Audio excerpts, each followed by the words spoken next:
Hello and welcome back to Life Blowout Prevention Project. My name is Ania Grimone and I am your host. And today I want to contribute a 5-minute survival guide to COVID-19. There's a lot of information in the media already about washing hands and staying away from crowded places, and these are all very important directives to follow. And there's not enough conversation in the media about what can we do individually to strengthen our immune systems, to keep our bodies healthy so we are much less vulnerable and susceptible to infections.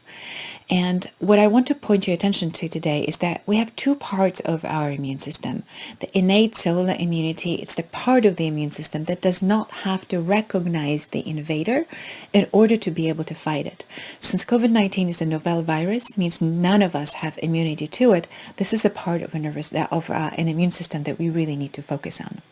So how do you strengthen and keep that part of your immune system up to snuff? First of all, what's really, really important is moderating inflammation, because this part of our immune system is the part that gets activated when there is an inflammation in the body, whether it's internal mediated or from other sources, from external sources. This is the part of the system that gets mobilized. When we have a lot of inflammation walking around, what happens is your army is dispersed. It's running around and it's putting out all the fires around the body.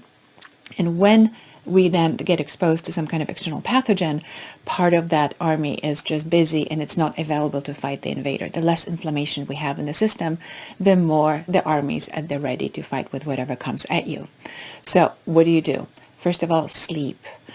Sleep as much as you can. Even one night of interrupted sleep can significantly lower your immune system. Second one is eat anti-inflammatory diet. Foods are chemicals, very specifically affecting your chemistry. Some foods are inherently pro-inflammatory. Those are a lot of animal products, lots of processed foods, artificial colors, preservatives, sodas, lots of sugar. These things create inflammation, acidify the body, and suppress the immune system. So eat fresh, live, colorful foods. You eat to eat, your food should be alive. So focus on fruits and vegetables and things that provide you with as much dense nutrition as you can possibly have. The third one is water. When your immune system gets activated, it needs water to clear out the junk out of the system. It keeps your brain functioning better. It keeps your immune system at its best. So drink at least half of your body weight in ounces, which means if you weigh 150 pounds, 75 ounces of water is what you need to drink. 20% of that can come from food.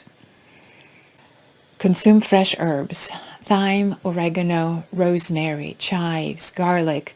All these foods are very antimicrobial, antiviral, antibacterial, immunostimulating.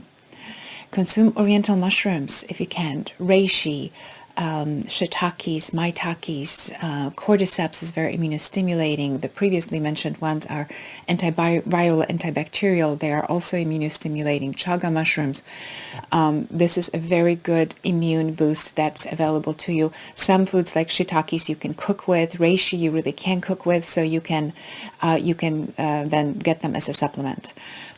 Tea, especially green tea, including matcha tea, astragalus tea, those are also things that are very, very immunostimulating and are going to help keep your immune system strong.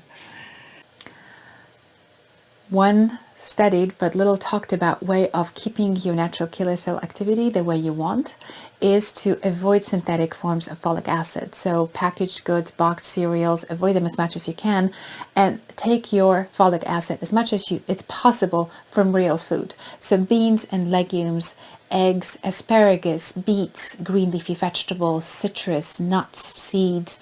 Those are good forms of, good sources of folic acid. Include them in your diet as much as possible and see your immune system get stronger as a result. Another way to keep your immune system healthy is exercise. Why? Because exercise keeps activating the flow of your lymph. And lymph is not important just to deliver the white blood cells to where they need to go, but it's also responsible at clearing out junk. And in the body that cannot clear out junk, it's like the house that cannot clear its garbage. The more it accumulates, the more toxic it becomes. And because your lymph vessels do not have muscles in the walls, they require your muscles to squeeze around it in order to activate the flow of lymph. So engage on a regular basis in a low intensity exercise, sprinkle it here and there with short periods of high intensity exercise, things like jump roping, or jumping on trampoline, or even shaking. It's really, really helpful in activating your lymph flow. Dry brushing in your shower when you take a brush and you just always brush your body towards the heart. That also helps activate the flow. Use essential oils. Some of them have been shown in studies to be antimicrobial, antiviral, antibacterial, antifungal. There's of course no studies that are related to this particular pathogen that we're dealing with, but if you can improve the quality of the air that you breathe, if there is some protective influence that these oils, these volatile compounds can exert on the stuff floating around, it's certainly not going to cause any harm, but it may be helpful. These oils are eucalyptus, tea tree, oregano, and especially thyme, which have been shown to be effective against a number of different viruses, including Epstein-Barr. So it might be a worth addition. Also, avoid a quick and rapid oscillation in your calorie intake. Both too little and too much is going to suppress your natural killer activity. That does not apply to intermittent fasting, but long-term restrictions of calories or long-term overeating is also going to suppress your immune system.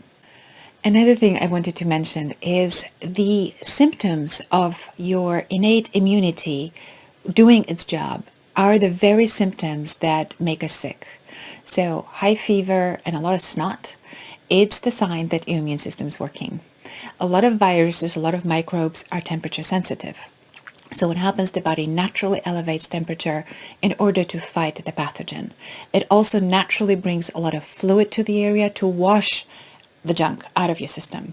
So when we get sick, and as soon as our temperature goes up, we start taking Tylenol and shooting it down and start taking decongestants and things that dry us up, we are effectively impairing our immune system's ability to carry stuff out and heal itself and repair itself. That is to say, this is something that needs to be overseen. Talk to your doctor, make sure that you don't go too far when your temperature goes to a certain degree or you have so much congestion that you can't breathe. Of course, this is something that needs to be addressed, but don't shoot down your immune system by default just as soon as you start feeling symptoms. This is your body's way of naturally taking care of the invader, and do stay in close contact and communication with your doctor.